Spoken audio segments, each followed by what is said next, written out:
All right, so you got an extra $500, $1,500. What do? If you truly are sitting here saying, hey, I want to get on the path to financial freedom. That's where I want to go. So I've got a little bit of money. What do I do before YouTube gets a hold of you or Instagram gets a hold of you and you see an ad and you swipe and you go buy and the money's gone? You go, oh my gosh, I just had it. Here's the thing. I've watched people do that over and over again, but you're not, because you're here. So let's talk about how I would use the money to kind of put you on the path towards financial freedom. Now, some of the answers, some of the thoughts may surprise you. All right, so you got $500, maybe $1,000, $1,500, that all of a sudden you got it in your hands. What do you do with it? Where should you put it first? How do you get it working for you? What are the things that actually matter? And how does it get you onto the path to financial freedom? Well, in this video, we're gonna nail that down. Let's jump in. I'm gonna jump to my iPad. I'm gonna kind of make this a checklist for you so you start to understand where I would look at this. And here's the interesting thing. The very first thing that I want you to do with the money is nothing. You heard me right, nothing. So the first thing is do nothing. And here's why this is important. Because the tendency is when you get money in your hand that was unexpected. It could be a tax refund. It could be, something you got for your birthday, anniversary, something, it was unexpected. All of a sudden it's burning a hole. All of a sudden your emotions are going. All of a sudden you're thinking, I'm going to go get that pair of shoes. I'm going to go get that new iPhone. I'm going to go get something. And so here's what I tell people to do. When they come into a windfall or a large sum of money that's unusual, I want you to put it away in a high yield savings account out of sight. Out of sight. I want to remove, the whole purpose of this is to remove the temptation to go spend it. You're on your phone, and every time you go on Instagram, every time you go on social media, you're seeing ads, you're seeing things, and there's that temptation, and you're thinking, I got that money in my checking account, my checking account, I can go buy it. So what I want to do is first, I want to remove all temptation. So the very first thing is I'm not going to put it in the checking account. I'm putting it in a high yield savings account, out of sight, out of mind. So that's number one. Number two, the second thing that you want to really maybe get clear on, because that's going to inform everything else, is really, what's the purpose for the money? This is really about why. It's really about the why behind what you're doing. Here's what I mean by this. You may sit back and say, I want to have wealth. I want to have financial freedom. I want to be worth $1 million. I want to be worth $10 million. I want to be worth $100 million. It doesn't matter what the number is. It's arbitrary. The real question is why? Because money, whatever you got, it's a result, not a purpose. And it's the purpose and it's the why that's going to carry you through the journey. Because if this is your first 500, it's your first 5,000, 1,000, 1,500. If it's your first, it's the first step in a journey to financial freedom. And that journey to financial freedom isn't going to be a straight line. And if you're not attached to a goal that is pulling you forward when you get a dip, when you have a problem, when you have a challenge, when you lose a job or something like that happens that sets you back financially, you may not continue on that journey. So when you start down this path, one of the most important things to do is to truly define the why. When I'm working with my elite clients, my one-on-one clients, my group clients, or even in the Affluence Blueprint, even in my upcoming book, we talk about it too, is that it's really important for us to know exactly why we're moving towards the financial destination that we're looking for. So now that we get the purpose, now we understand the why, then here's the other thing something I want you to consider is don't wait until you have money. Because here's the thing. I hear this all the time. Well, when I make more or when I get more, then I'll start down that road to financial freedom. Then I'll start investing. Then I'll start putting money away towards my retirement, my 401k, my IRAs and all that stuff. Here's what I know. If you aren't doing it now, you won't do it then. The fact is that we shouldn't wait for $1,000 to land in our lap. We shouldn't wait for $500 to land in our lap. We shouldn't wait for $1,500 to land in our lap. It should be every dollar that lands in our lap has a specific job, and some of that is going to be investing towards the future. So if truly wealth creation is about your behaviors, your choices, your decisions, and your habits, then we need to develop those habits, those behaviors early on. So it's less about how much you have and more about what you do. And so the other thing that I would tell you to do is if you're watching this, if you're listening to this and you don't have that $1,000, we'll talk about that. But if you don't have that $1,000, it doesn't mean that you have to wait. I want you to get in the game now. I want you to, if all you have is $10, let's start with $10. Let's start with $10. Okay? So we know our purpose. We know our why. We know that we're going to get in the game no matter where we're at. The next piece is this.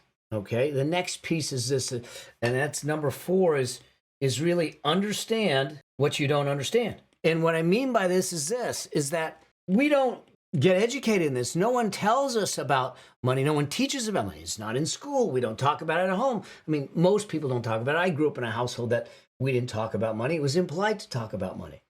So we're not getting any education in it. We're not learning it. We're not understanding it.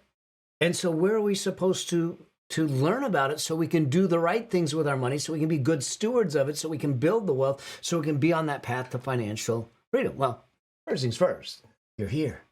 That's the first step. But that's what I mean by understanding what you don't understand. One of the key rules in investing that we have for all our clients and for myself is we never invest in anything we don't understand. So it's your time to start getting educated. It's your time. Before you start putting money out into investments, take the time to invest in yourself first. It could be just a book. When my book comes out, it will be a book. It could be a course. It could be a mentor. It could be anything. It could be watching the videos like my show and all that.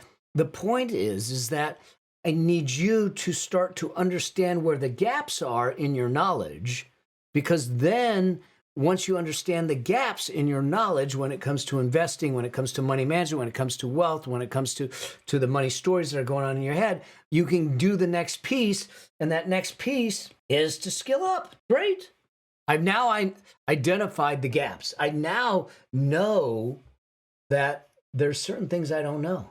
Maybe I don't know about, how to look at an index fund, or I don't know what portfolio allocation means or risk profile means. Maybe I don't know those things. It's okay. I didn't either. The thing is that then we just got to go get educated. Then we have to get and learn it and really start to skill up so we are at a place where we're equipped to handle what comes next. Okay?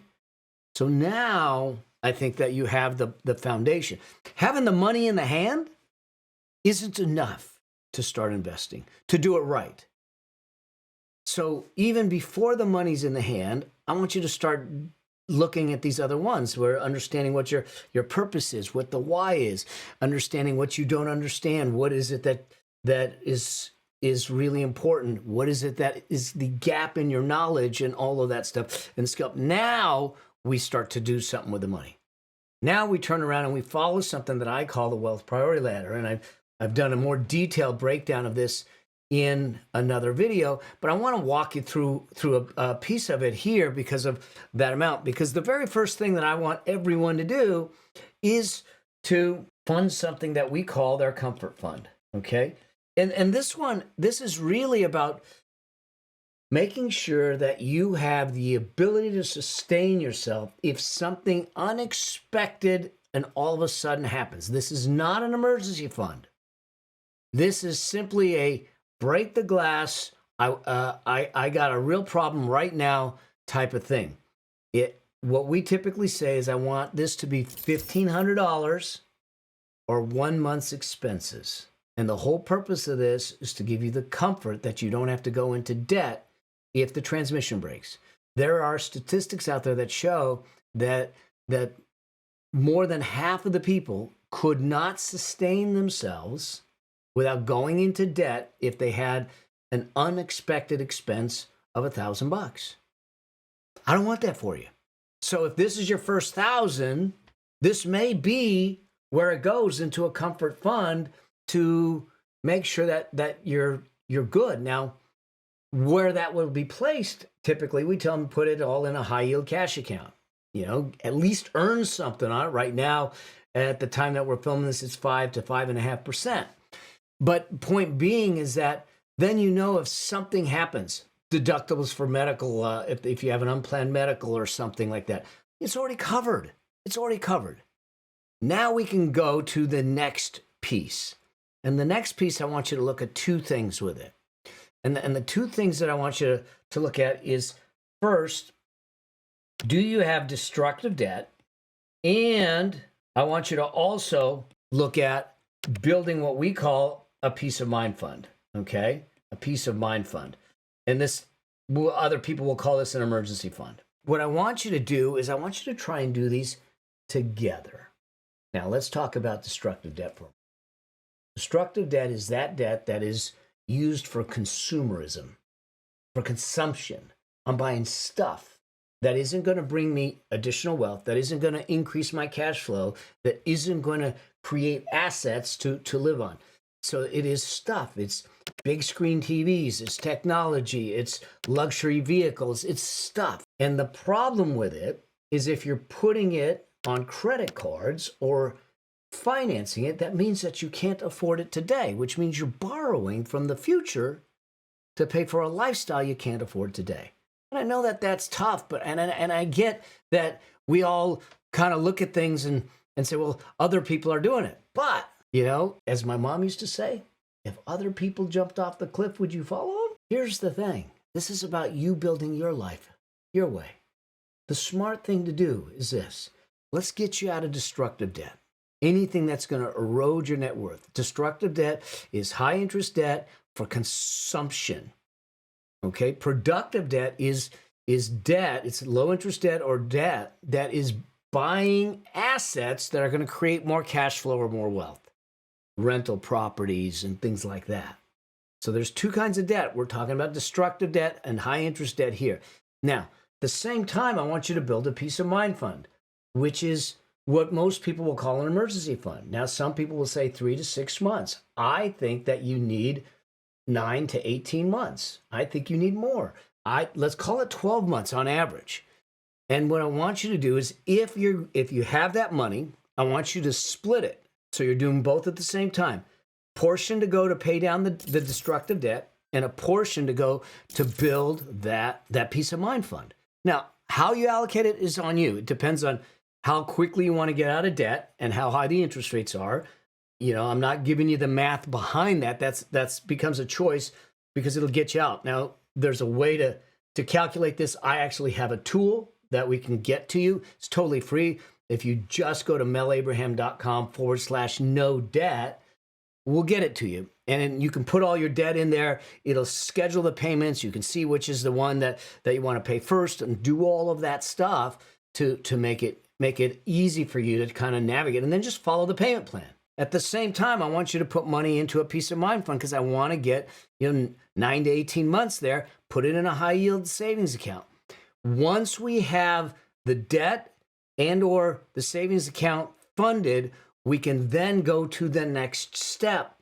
Now we can then actually start investing in my book. And so this is where we go in and we say, all right, now we can start investing because we know that we're going to be in place without debt and we're going to be building that peace of mind fund. When it comes to investing, depending on your age or stage, depending on your circumstances, we try to push our clients to have 20 to 25% of their income going into some sort of investment. The first place to do this, though, is to really start to make sure that you're getting all the free money that you possibly can.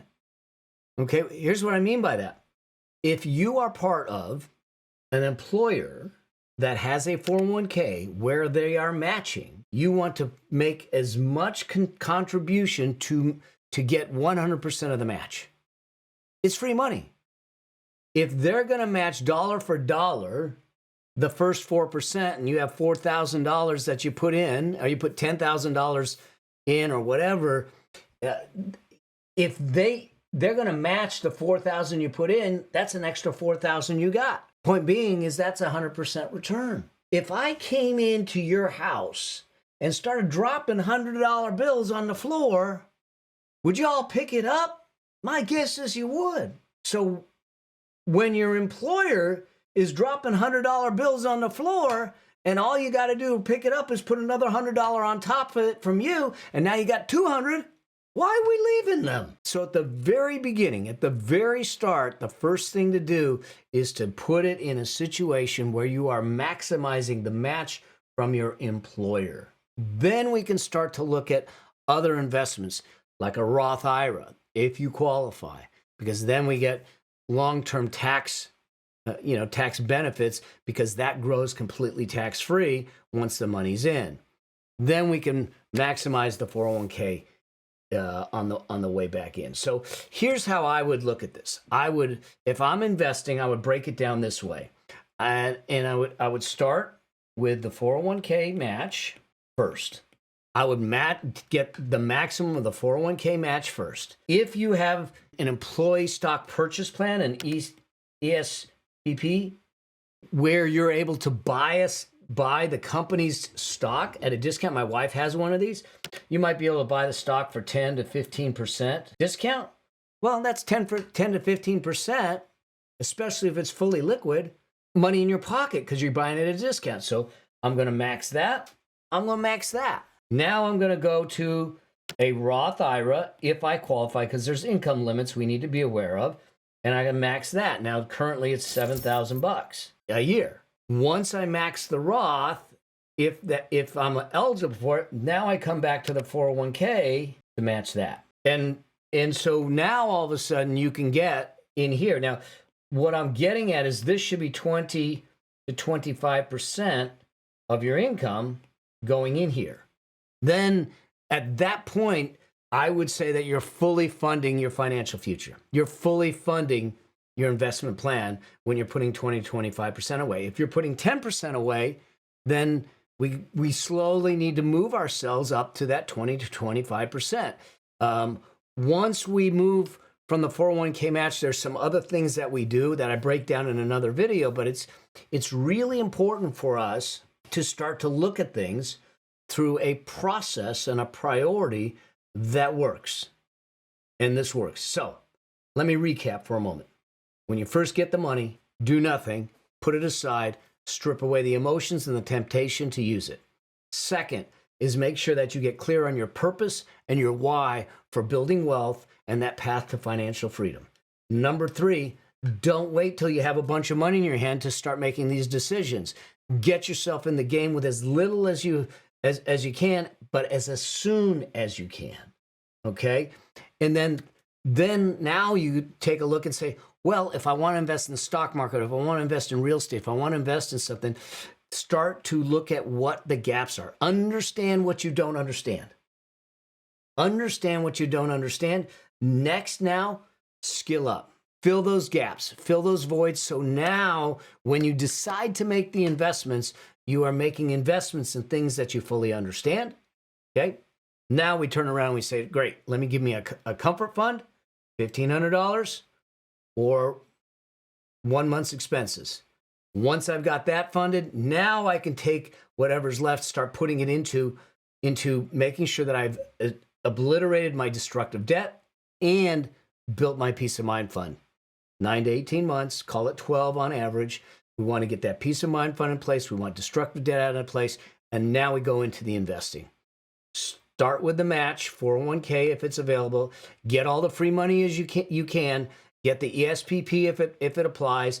Then go to a Roth IRA, then max your 401k, and then we can talk about what you do after that. But here's the deal.